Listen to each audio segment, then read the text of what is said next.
We are presented by Progressive Insurance. New story has just dropped. ESPN.com. Tim McManus, who covers the Eagles. I'm going to read this for you. It just came out, and it is juicy.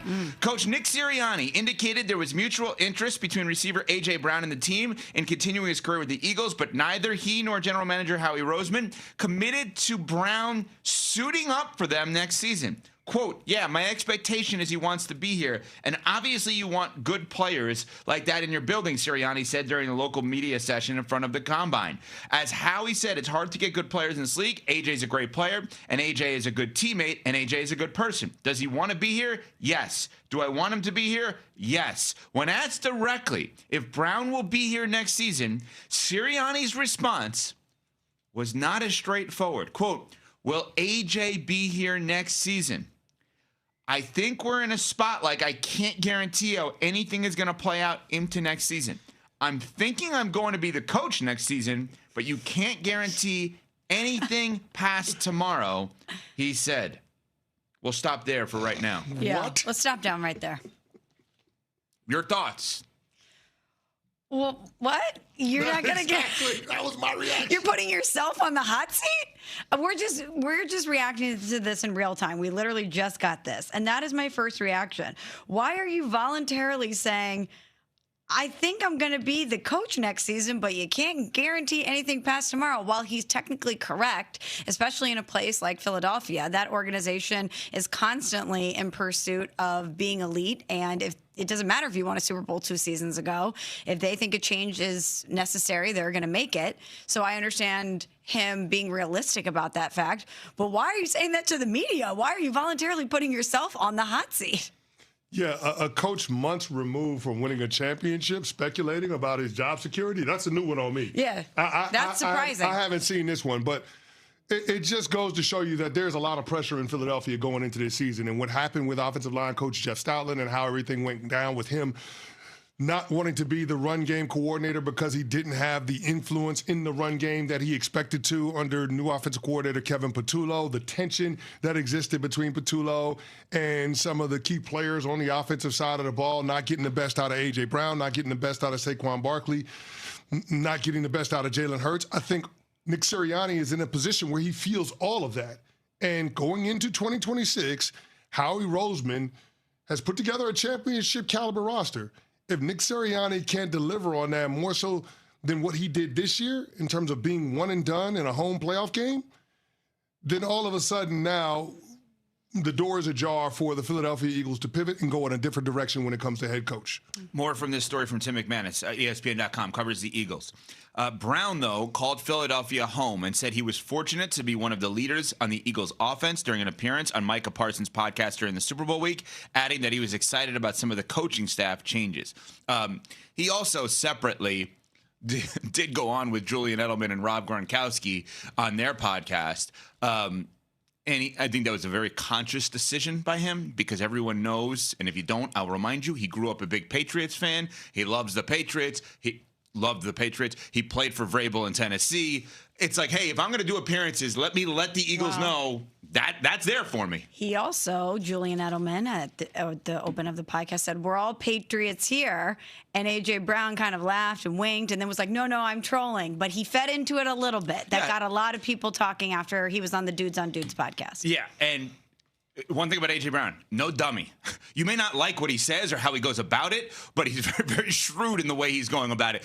He's not going on a random, ex-Chargers podcast, although that would be an interesting fit also. But he's very conscious of where does everyone think he would go if he got traded? Or where would I maybe like to go? Yeah, does Thurman Thomas have a podcast? Because maybe you're going to go on that one too. A Bills, is he going to make the rounds that way?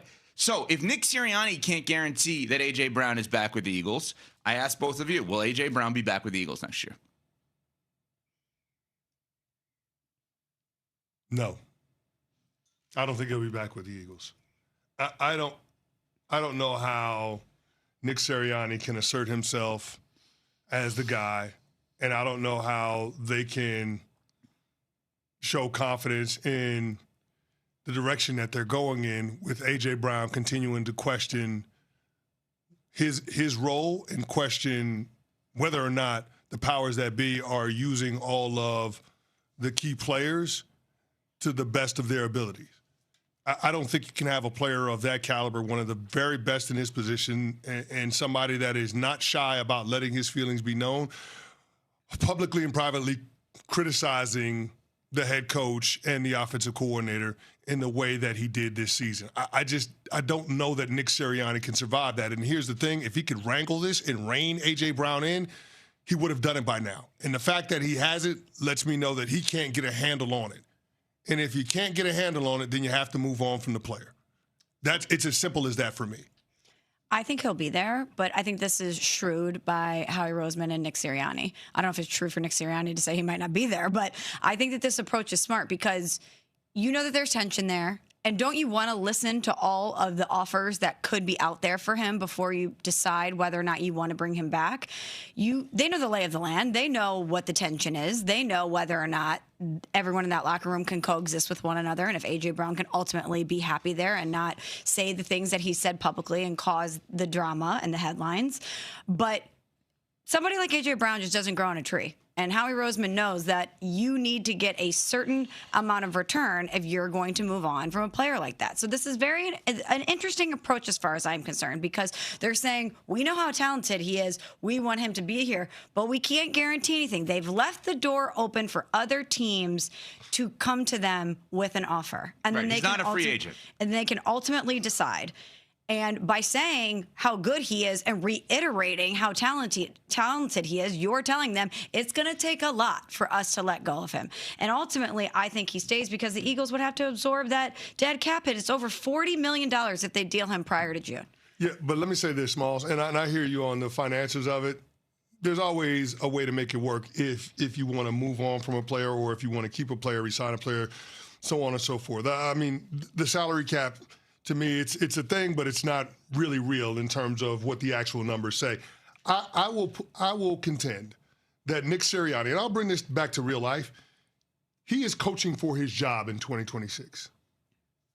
When you're up against it, when you're backed into a corner, do you want somebody that has publicly criticized the offense and how he's being utilized as the person that you need to get you out of that corner? Do you want to entrust a guy that has publicly said that he doesn't trust that the coaching staff is putting him in the best situations to be successful? I mean, think about it. If you were doing a job and you had to do it at a high level, otherwise you would get fired, do you want somebody that has publicly said they can't trust you? It's the greatest point anybody's made about this. Probably not. Yeah, this is. If you're Nick Sirianni, why would you want to have A.J. Brown on this team if at every turn you have to worry about this guy going on a Twitch stream or going on social media or saying something that is critical of how you're operating the team and putting it out there in the public sphere? You wouldn't want to do that. You don't want people that are supposed to be helping you to do the job second-guessing your leadership. It's exactly right. It's a great, great, great point you just made. And I do think that I'm going to go back to one of the great films ever, Bad Boys. We ride together. We die together. And that's the whole point. They don't ride together. No. So if you're going to die, you can't die together with somebody you're not riding with. And I think, no, I'm serious. Like, that's what it is. But were they riding together when they won the Super Bowl?